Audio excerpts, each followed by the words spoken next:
কিরে কি আছে? মা মরে গেছে। হ্যাঁ মরে গেছে মানে? মা ঘাটে গা ধুইতে গিয়ে। মা সাবানটা ধরো, দুটো ডুব মারিলি।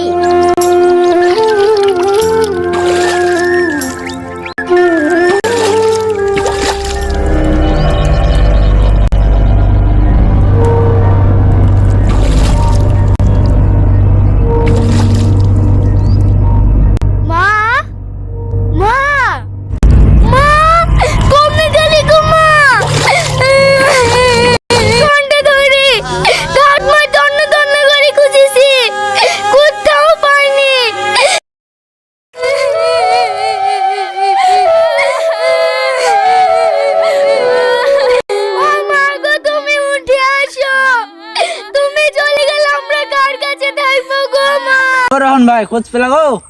ভাই এখনো পাওয়া যায়নি, পাওয়া তো যায়। দেখি চারিদিকে খুঁজাখুঁজি চলছে।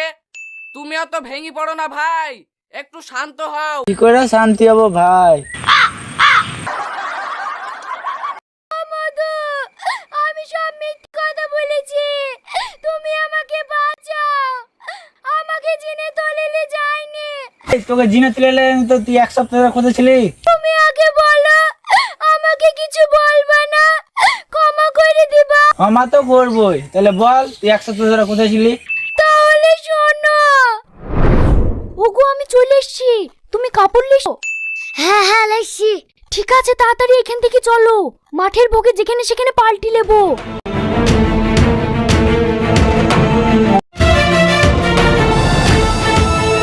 আমি রমজানের সাথে চলে গেছি নু, তুমি আমাকে ক্ষমা করে দাও। তুই চলে গেছিলি তা আবার আসলি কেন? ওই জানোয়ারটা আমাকে ভালোবাসেনি। 3-4 দিন থাকার পর আমাকে বিক্রি করার চেষ্টা করছিল। আমি জানতে পেরে ওর কাছ থেকে পালিয়ে এসেছি। গ্রামে এসে লোকের মুখে শুনছি আমাকে নাকি জিনে তলে লেগেছে। তাই আমি এই নাটকটা করতে বাধ্য হয়েছি, যাতে আমার দুর্নামটা না হয়। আরে শালা তুই কত বড় অভিনেতা রে, তোর কিছু বলি রে। ও জিন ভাই তুমি ওখানে দাঁড়িয়ে খানা ওকে লিয়ে যাও। কি করিলি যাব? আমি সত্যি করে জিন নাকি? লল, আমি তোমার জামাইয়ের বন্ধু। এই সত্যিটা সামনে আসার লাগি আমিও অভিনয় করেছি। হ্যাঁ। ওরে শালা তোরা কত বড় অভিনেতা বে, আমি একটা পাগলা।